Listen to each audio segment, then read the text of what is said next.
Okay, so we are going through the Isopanishad, and we've done up to mantra 3, which talks about living in harmony with Ishvara. And the last verse we read was what happens if you don't live in harmony with Ishvara, right? Let's see, wait a minute. Mantra 1. So yeah, this was the first section of Isopanishad, which was living in harmony with Ishvara. And this is what we went through: invocation, Om Purnamada Purnamidam. Everything is perfect. Then mantra 1 was the Ishavasya principle, that everything belongs to the Ishvara. Mantra 2, how living in harmony benefits us, and then how it harms us. So this was the overview. Right, and the third one was Prabhupada talked about in detail, who's a soul killer, because there was a phrase used, soul killer. So who's a soul killer? And so Prabhupada talked about that in detail.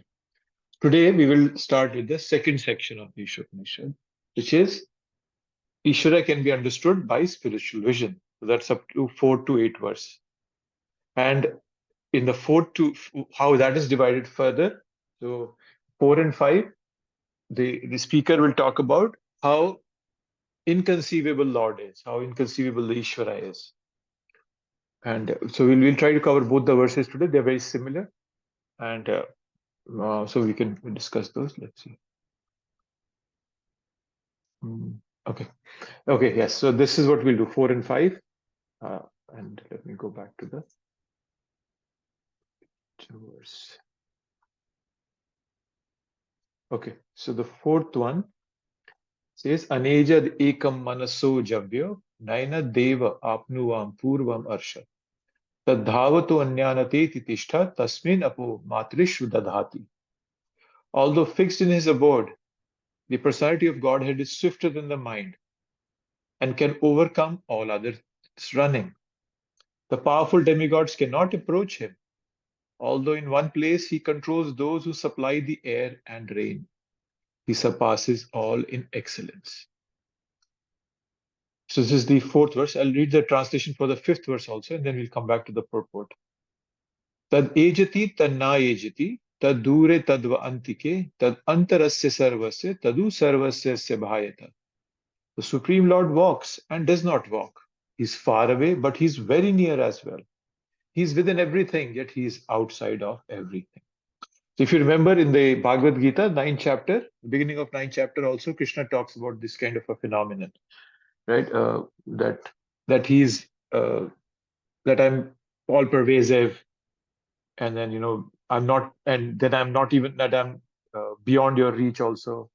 So beware of my opulence. He's telling Arjun.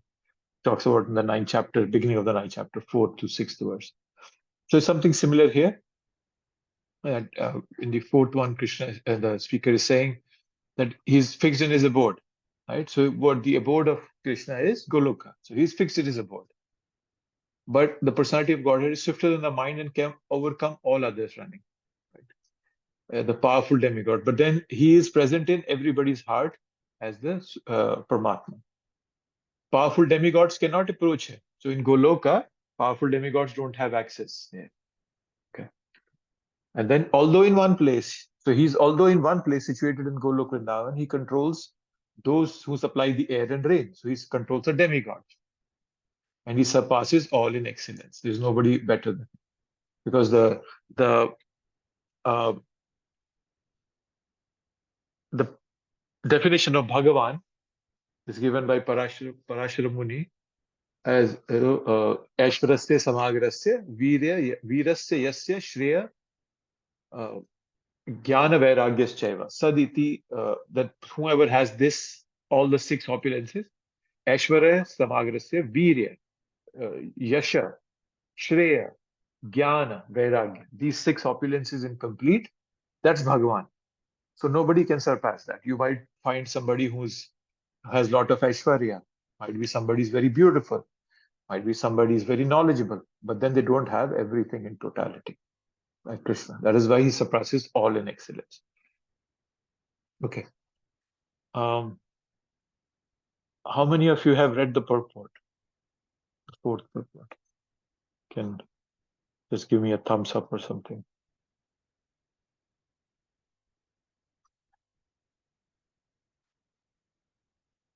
No one? No one read the purport? Reading purports is very important. So without Prabhupada, these books will be like, कैसे हिंदी में कहते हैं, काला अक्षर भैंस बराबर type. It will be of, they'll be of not much use. Okay, AM. AM is Asmita Mataji. Yes, you have read it. Very good. Okay, nobody else has read it. So the reason I was asking is because you'll notice that when you see this, so here it's being talked about that how he's far, he's near, and so forth. Prabhupada, he walks us through a process in the purport. Okay, and he walks us through a process, then he brings us to the essence of the whole process. And so let's do this. And I was thinking about it earlier also. What you all can do is you can take 15 minutes, read the purport, and it's not a very long purport. You can read it. You all have Isopanishad at home. If you don't, let me know.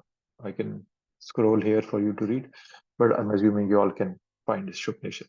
So I request you to read the purport, read the translation, and connect how Prabhupada or why Prabhupada is doing this. Why is he explaining it in this way? Why is he bringing these concepts here? To try to connect the purport to the translation. Try doing that, and trying to understand the flow of Prabhupada's purport and the thought behind what Prabhupada was writing. What was he thinking? Why was he just trying to get that? Obviously, we can never come close to what Prabhupada was thinking, but just try to step into his shoes for a minute and see what was he thinking at that time. What was he trying to tell his readers when he was writing the purport? Does that work with everybody? So take 15 minutes. We are at 7:11. I'll join back after 15 minutes. That's 7:26. Okay. I'll pause the recording here for a minute.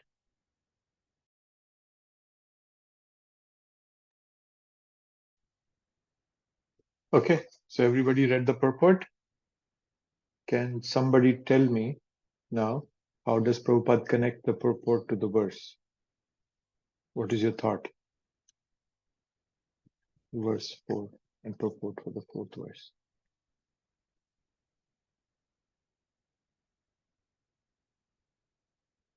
Anybody's going to speak up? Do you want me to pick up people? Prabhuji. Yes, Pratyush Prabhu. Prabhuji, in the words, briefly summarizing, Prabhupada mentioned that we can't know him with mental speculation, not we, even the greatest of philosophers. So only through his mercy, he revealed himself to his devotees. And and the next point mentioned is that he at once performed his pastime in Goloka, yet he can reach everywhere in his entire creation. And Vishnu Puran mentioned that potency are compared to his potencies are compared to heat and light of fire. So it was elaborated further, and three category of energy is mentioned, like internal potency and marginal potency and external potency, and all the details about that. And then Prabhupada comes back to the conclusion that so through mundane philosophy, if somebody try to find or find who he is or define who he is, won't be able to do so. Okay, so that was a good summary. Give me in one sentence, how would you define this purport? If somebody asks you and give me in one sentence what this purport defines.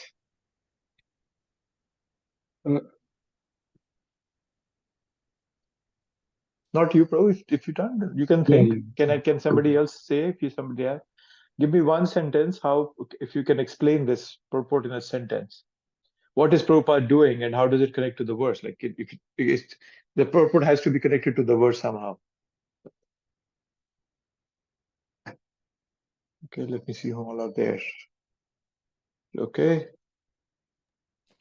Prabhuji, it's like the God is physically not there everywhere, but he diffuses his energies everywhere, though he present in the Goloka Vrindavan, like because of his, he is the creator of the energies, and also he oversees his energies. Through that, he controls the whole universe. Okay. Is that everything covered in the purport, or is there something else also you think in the purport? That's why, because he is full and everything emanates from him, his parts and parcels cannot speculate God's potencies Okay. or strengths or his nature. Okay. What else? Anybody else has any more thoughts? Haribol Prabhu? Well, I see it like everybody just said. That's what's going on. But if you try to sum it up, it's like, so aligning ourselves with our limited qualities to the Supreme by devotion, this information can become clear and accessible. And then Prabhupada explains in like every other paragraph, he says, those that don't know, and he tells you why. And those that have, he also says, how they know and they can get it. So it's like he just each paragraph or every other paragraph is the same. It's repeating the same practically. It's basically that a devotee can understand, and those that don't have devotion don't know. So you have to align yourselves with your limited qualities to the Supreme by devotion, and this information can become clear and accessible. Yeah, that's a good point. You brought in something more there, that it can become accessible to us by a process. Yes. Anybody else? Thoughts? Let's see who all are there. Madhumati Mataji, do you have any thoughts? What is Prabhupada doing here? Anything you want to add on to Sangeet Sangha Prabhu's point? Are you there, Mataji?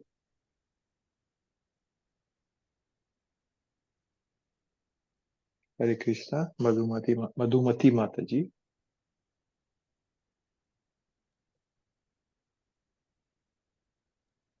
Prabhu, Hare Krishna. One Hare Krishna. line, Hare Krishna. One line that from the purport that and I think nobody has mentioned is that a devotee is the only person that's able to know through his mercy, right? Through Krishna's mercy, the true power of Krishna. I think anyone else is just speculation and different things of that sort. But I think that's a very important part, because that tells you that you have to be close to this, the Supreme Lord in order to understand and gravitate towards him and get to know his power and get to know his love. I think that's an important statement. That's a good point, Prabhu. Yes. I'm looking for a word that Prabhupada uses in the purport. And Prabhu, Yes, so Prabhupada also mentioned that it's clearly suggested that absolute truth is the truth is that ultimately that's absolute person, right? Oh yeah, that's correct. So that part is okay. So Krishna is absolute, and he's present in Golok also, and he's present in our heart also. Prabhupada, towards the end. Yes, go ahead, Prabhu Rasala Krishna, bro. Yeah, I think towards the end it summarizes it well, like the whole point of this verse, that all power is obtained from the Lord, and so that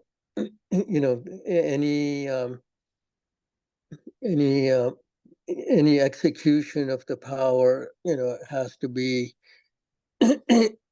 excuse me, in alignment with the Lord's wishes and his will. And so it's very I think, it's making clear that, any power that you see in this universe, it's emanating from the Lord. And then earlier on, at the beginning of the purports, it describes, three types of the Lord's energies: the internal, marginal, and the external. So the internal is the spiritual sky. The marginal is basically, us living beings, as well as, the devtas, demigods. And the external is the material, nature, material world, I would say. And so these are the three powers, of Lord Krishna. And so he emanates his power in different ways, and ultimately, the conclusion is that all the power is obtained from the Lord, and that any power that one utilizes should be executed, for the will of the Lord. Yeah. Okay, that's good. Good, Prabhu. Okay. Any more thoughts, anybody? Did I miss out anybody? Radharani Mataji or Himangi Mataji, any thoughts?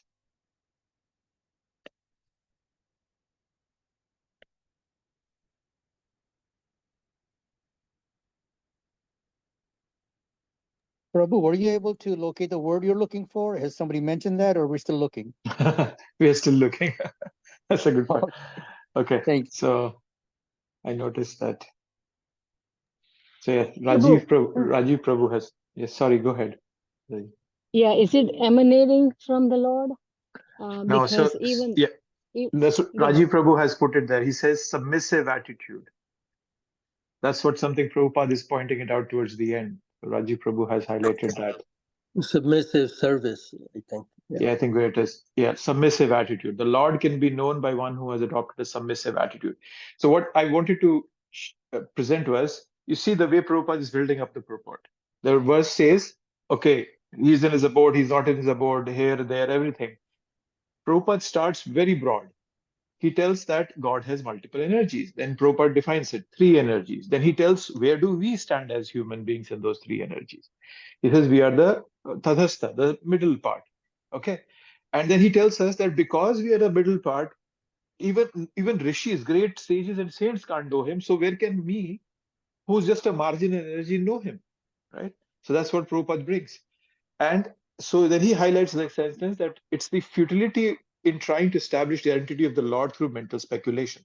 So Prabhupada builds up the whole story to come to the point to tell us that you cannot understand Krishna through mental speculation. Right? We see this in, it comes across the, where is that? In the Bhagavatam? It comes in the Bhagavatam. Does it come in the Bhagavatam? Where is that? I'm trying to remember this, in that verse it comes, right? Where Krishna says, he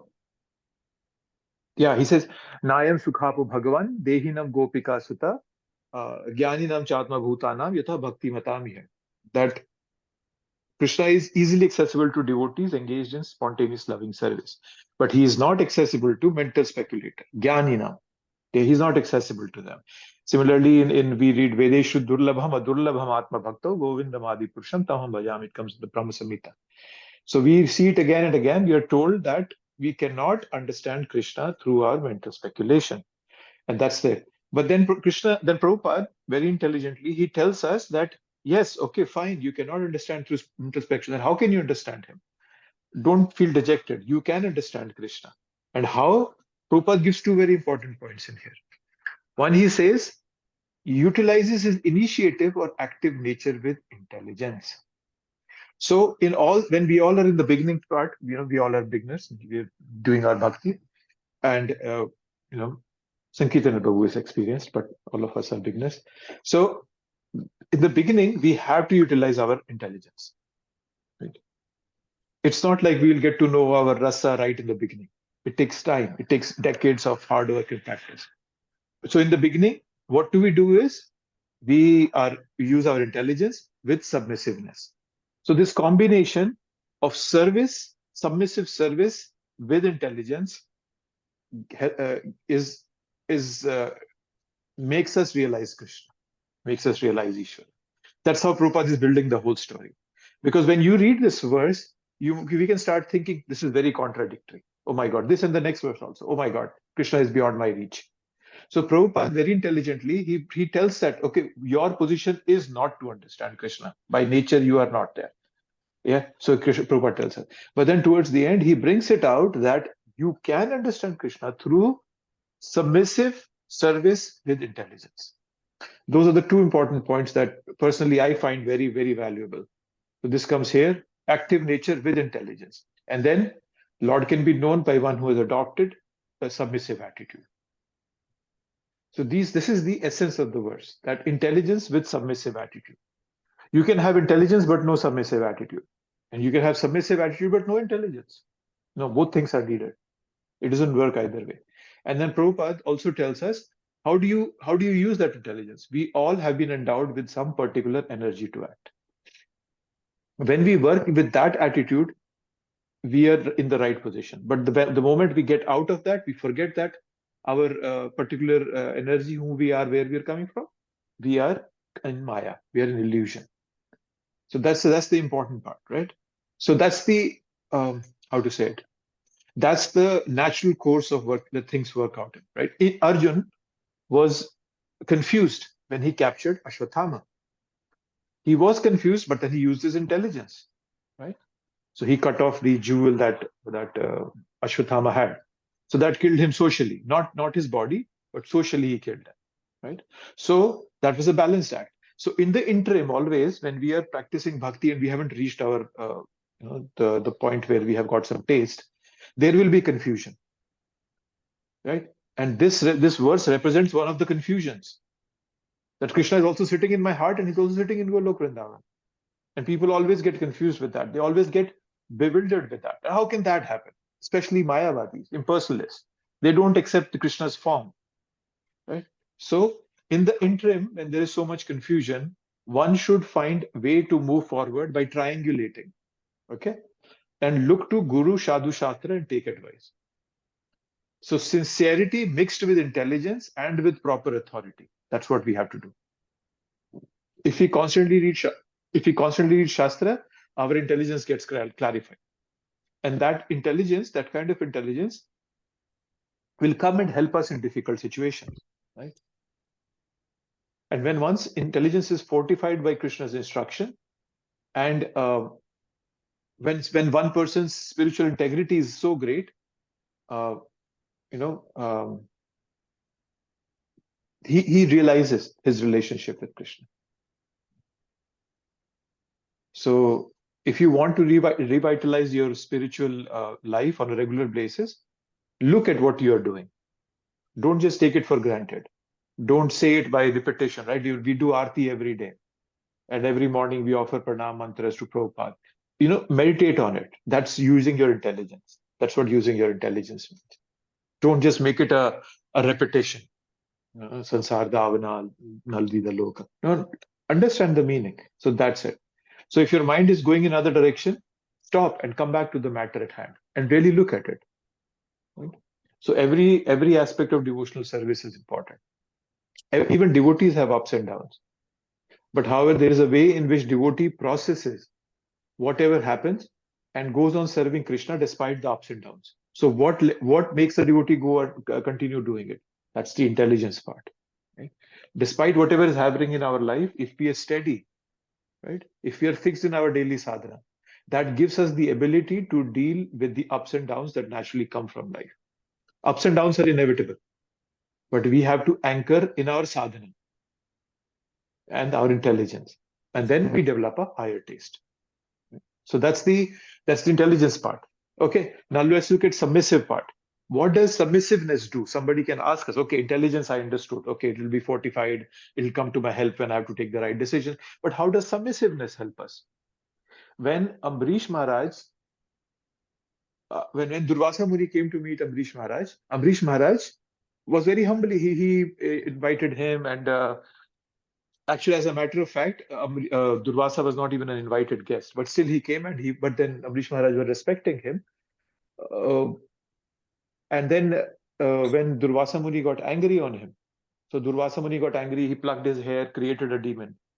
Immediately the chakra came, Vishnu's chakra came and killed that demon and started running after Durvasa Muni. And Durvasa Muni goes everywhere, Brahma and Shiva, and then he goes to Vishnu. And he says, Vishnu, this is your chakra, protect me. So Vishnu says, Aham bhakta paradhino, he aswatandra iva dvija. That Aham bhakta paradhino, I am subservient to my devotees. And I'm not independent. Don't think I'm independent. No. Sadhubir hirdaya grasto, bhakta bhakte janir priya. That I'm sitting in the heart of devotees. And not just the devotees, even devotees are very dear to me. Right? So that tells us that humility brings mercy from Krishna. That submissiveness opens up the doors for Krishna's mercy to come to us. So much so that Krishna becomes subservient to pure devotees. That's where submissiveness helps us. So however complicated a thing might be at your hand, if we are submissive and intelligent, it will open up to us. That's why Prabhupada is bringing it out in the way to tell us that these verses you're reading are going to sound very complicated to you. And you might not understand it because Prabhupada was very conscious that this book might go in the hands of a beginner. We distribute this book to anybody out on the street. So how will they understand the concept? This is the way to understand it. Right? We don't consider ourselves intelligent. But that is not because we have low self-esteem. It is because we see everything as a gift from Krishna and Guru. Right? Mahaprabhu used to say, oh, my Guru thinks I am a Muda, he told me to chant. Right? That's the submissiveness that opens the doors to mercy coming from Krishna. So that's how intelligence and submissiveness are the important parts. Right? In Chaitanya Charitamrita Madhya Leela, chapter number 22, verse number 100, there is a verse that tells us what surrender means. Anukulasya sankalpa pratikulasya varjanam. Rakshishyati vishvaso goptritve varnam tatha. Atma nikshepa karpanya sadvidha sharanagati. That there are 6 divisions to sharanagati. Right? Rejection of unfavorable things, conviction that Krishna will protect us, acceptance of Lord as one's guardian and master, and full self-surrendered humility. Right? So Krishna is my maintainer. It is not coming from my endeavors. That makes us submissive, humble, and weak. We should consider that everything belongs to Krishna. Right? And so, yeah, that's the way I was looking at this verse and the way Prabhupada was explaining it. And Prabhupada talks about also, in one more thing that Prabhupada talks about was that individuality. Yes, he's talking about individuality. Every part of the complete whole is endowed with some particular energy. So we are all different individuals and we have different energy. None of us is similar to each other. We are very different. Everyone is an individual soul, and we are at a distinct level of spiritual evolution. Right? So Krishna doesn't force himself on us. All he does is inspires us to choose wisely, intelligently. And that is all we can do. Right? So that's the beauty of it. Right? And we all become satisfied when we express our talents and achieve success on our terms. Right? Bhagavad Gita says this to us. Swe swe adhikari, swe swe karmani abhirata. That do your own duty, work according to your nature. And then perfection of life will be attained. Right? So when there is that inner stability coming from intelligence and submissiveness, we will be able to take all the ups and downs in our life very calmly and constructively. That is the way to understand this purport. So submissiveness with intelligence. That's what makes the whole thing stand out. And even to an extent, material progress is not the problem. We all can make material progress. The problem comes in with thinking that that progress means only material progress.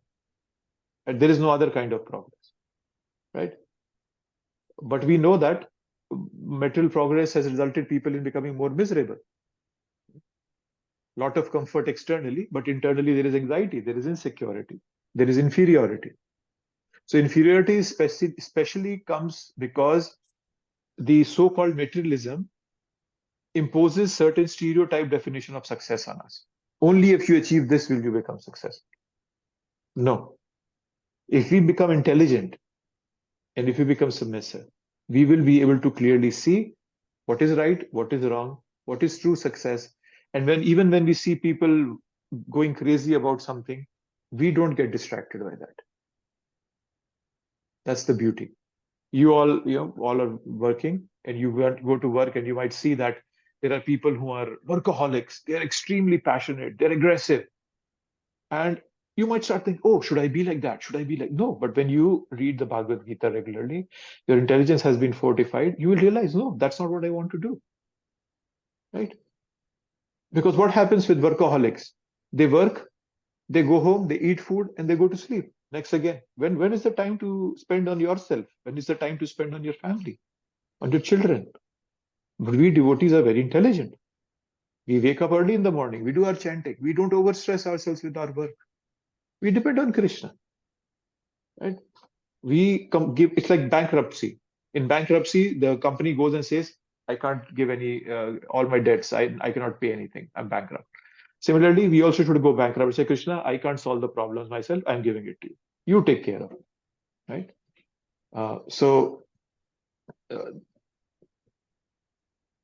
When we are in a boat that is anchored in our spiritual culture, and we are connected with God, we have inner stability. And when there is inner stability, we can manage everything calmly and constructively. So I wanted to highlight these things here, so you can, if you want to make a note, this is here. Individuality, this verse, this part, intelligence, and then submissive attitude. These three things Prabhupada is highlighting, that for us to understand this verse, we need these. Prabhupada is explaining to us what it means. So yeah, but to realize it, we need intelligence and submissiveness. And same with the next verse, right? The Lord walks, does not walk. He's far away, but he's very near as well. He's within everything, yet he's outside of everything. Okay, I got disconnected for a minute there. I think I know where I lost it. So I was going to share my screen. Yes. So I had just moved on from the 4th verse to the 5th verse, because the 5th verse is also similar. The Supreme Lord walks and does not walk. He's far away, but he's very near. So he's far away in Golok Vrindavan, but he's very near as Paramatma. He's within everything as Paramatma, yet he's outside because Krishna is outside. He's not in everything. He's away. His part and parcel as Paramatma is everything. So it's very similar to the earlier verse, but giving a more variety to what the speaker is saying, right? So inconceivable nature of the Supreme, that's what's being highlighted here. We cannot understand the inconceivable nature of the Supreme through our normal intelligence, right? So let's look at this verse part by part. Tad ejati tanna ejati. He moves and does not move. Okay. He walks and does not walk. That's what it is. Yes. So movement and stillness. Okay. The Lord is constantly active. So walking here you can take it literally, walking, but you can also take it as movement and stillness. So the Lord is always active. He's managing and sustaining the entire cosmos. Right? But in his personal form, he remains still in the spiritual world. Go look with that. So his movements are not bound by the material laws. Right? In the which verse is that? 10th verse, right? Devi Esha Gunamai Mam Maya Dutta. He says this energy is working according to my direction, son of Kunti. So devotees have to understand that Krishna, though actively involved in every detail of the universe, remains unaffected by the change in it. Right? This can be practically applied by recognizing that Krishna is present in our lives guiding us through his will, even when we don't perceive his direct movements. Right? So this principle teaches us to see Krishna's hand in everything, even in challenging circumstances. Though we may not see Krishna physically, we can trust that his energies are always working to help us grow spiritually. So everything in our life, every moment, we have this opportunity given by Krishna to deepen our relationship with him. That's it. Then the next one, that is tadure tadvantike. So tadure tadvantike, that he's far away, but he's near as well. Right? So far away, for those who are not devoted to Krishna, Prabhupada explains that in the purport. For those who are not devoted to Krishna, Krishna may seem very distant to them, beyond reach, detached. Right? This is how non-devotees perceive God, either as impersonal or too far away to be relevant in their lives. And Krishna hides himself from those people who are not seeking him sincerely. Krishna also says that, right? That if you want to forget me, I'll make you forget also. Sarvasya chaha hridaya sanivishto mata smritir jnanam apohanam cha. Jnanam, knowledge, apohanam, forgetfulness. And then in 9th chapter, 29th verse also Krishna says, Samoham sarva bhuteshu name dvesho asti na priya. That I am equal to all or everybody. Samoham sarva bhute name dvesho. I'm not envious of anybody. Nobody is very dear to me. Ye bhajanti tu maam bhaktya maite teshu chapiham. But when you become my devotee, I come very close to you. So when you're not a devotee, Krishna is far away. When you are a devotee, very near. Right? So he resides within the heart as Paramatma. And this proximity to Krishna can be realized through what we talked about in the last verse, submissive intelligence. Okay. Yeah. So Krishna is available through our love and devotion, not through material proximity or logic. And sometimes when, and Prabhupada is highlighting this in the purport, he says, here, yet when the personality of Godhead comes, we neglect him. Right? So Krishna takes a human form. But there's a purpose why he takes a human form. Right? There's a purpose behind it. In the 10th canto, 33rd chapter, which is Ras Leela, we are told by Sukadeva Goswami, Anugraha Bhaktanam Manusham Deham Astita. Manusham Deham Astita. Bhajate Tadrishi Krida Yaha Shutva Tatparo Bhavet. That Krishna is assuming a human body to show mercy to his devotees. So that when he engages in pastimes, people who are submissive and intelligent will get attracted to those and will become more dedicated to him. Right? So anugraha bhaktan, it's a mercy to devotees that Krishna takes human form. For non-devotees, he doesn't worry or forget it. He doesn't worry about those. For them, he says, okay, fine, I'll continue giving you my mercy, but you won't be able to see me like a devotee sees. Okay? That's what's happening. And then Prabhupada also, this part, Prabhupada comes in, he says, because he's full of inconceivable potency, God can accept our service through any sort of medium. And he can convert his different potencies according to his own will. So this here Prabhupada is talking about deity worship. Okay. That because Krishna is inconceivable, he has all the three energies are his. So because he's the master of those energies, he can move from one energy to another. Right? And therefore Prabhupada says, the Lord can appear as an archvigraha. That is the form of deity supposedly made of earth, stone, or wood. Right? And then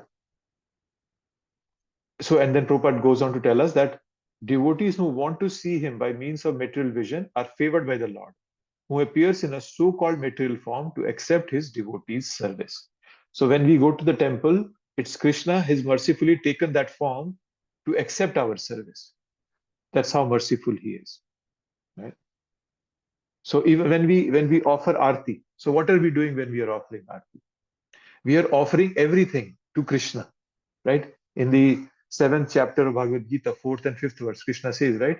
Bhumi rapo nalo vayu kham mano buddhir evacha Ahankara itiyam te bhin prakara ashtadam. So 8 things he tells there. Okay. Bhumirapunalo vayu khamanu buddhirevacha ahankara itiyam te bhin prakara ashtadam.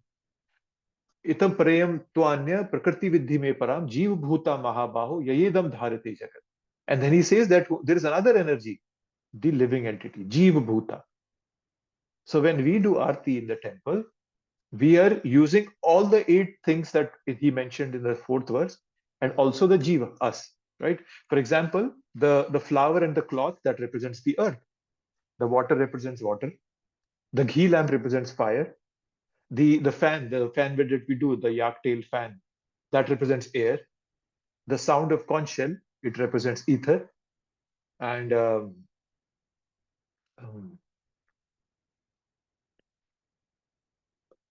when we sing the song and we engage our mind in it, so that's engaging the mind, then we can intellectually focus on the purpose of arti. So that includes our intelligence there. When we pay obeisances, that's our ego there. That represents our ego. And me, as a pujari, the living entity, is the jiva. Right? So everything that we have, we are offering to the Lord. And Lord has come in a form of anugrah, of arch vigraha, so that we can offer him this devotional service. Right? So understanding it that way, that for devotees, this concept that being explained here in this verse, for devotees, only the positive part is there. He's very near to us. He's close to us. And then similarly in this 4th verse that we read, right, that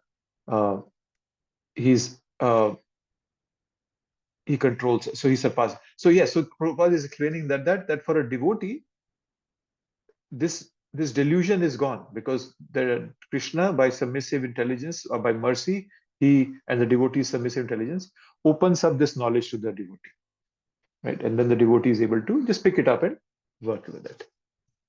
Right? He's within everything and he's outside everything also. Right? So inside everything, I said, as it's a super soul. He's in the heart of every living atom, as well as in every atom in this world. The super soul lives. Somebody can ask you this question: that is there Bhagavan in the stone also? Yes. That's what is being told, right? He's inside everything. Krishna is not specific, oh, only living entities are there. No, he's in everything. He's in every atom as a super soul. But the only difference between a stone and me as a human being is that me, along with the super soul, there is also a soul, a jiva. That is me. But in a stone, the jiva is not there. That is why it's not being moved. Right? And in the Brahma Samhita, it says that Andantara Parmanu Chayantarastham, that I am living in every atom. So that's what he says. And this concept can be brought into our lives by understanding that we should approach every living being with respect, recognizing the divinity that resides within them. Obviously, you also know that they have a separate body, which might or might not be conducive for us to go close to them. You don't go and start hugging a tiger. You never, because yeah. So knowing that, but we respect them. That is why it's in India, at least I know when I was growing up, meat eating was not common because of this principle that we would understand that there is Bhagavan in every. So when we understand that Krishna is both inside and outside everything, it changes how we relate to the world. Every interaction becomes sacred. And every moment there's an opportunity to connect with Krishna. And this consciousness leads to a life of humility and reverence. Okay? That is the reason in India, we are very personal. Everything has a name. We name a tree, we name a river. Everything is properly named because as soon as we make something personal, there will be a relationship involved. And the moment you make something impersonal, it becomes a resource to use, to exploit. So it's just a mindset difference. That's what this verse is teaching us. Right? If we live with submissive intelligence, Krishna gives us the knowledge by which we can interact with everything in this universe in the proper way. Anasaktasya vishayan Yatharam upayunjita nirbandha Krishna sambandhe yuktam vairagyam uchyate.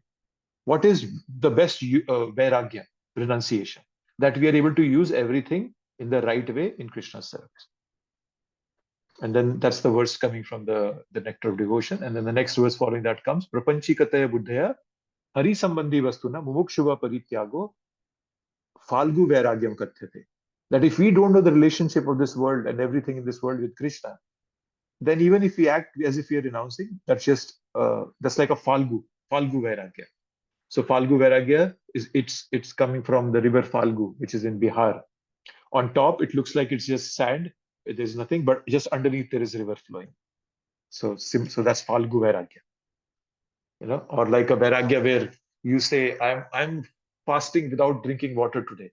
And you go and bath in the river and you take a dip and you drink a lot of water. That kind of Vairagya is useless Vairagya.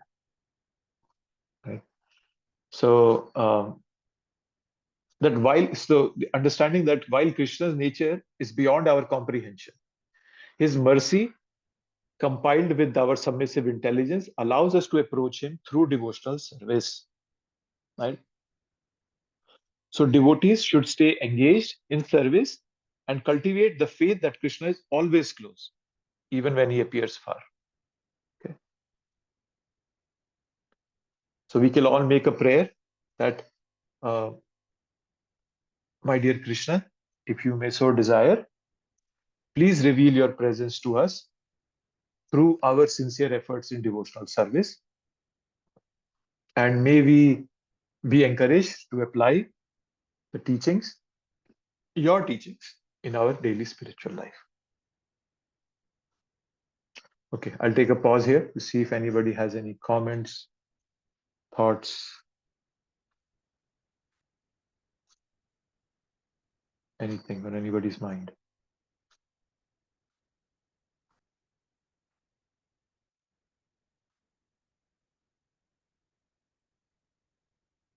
Nothing?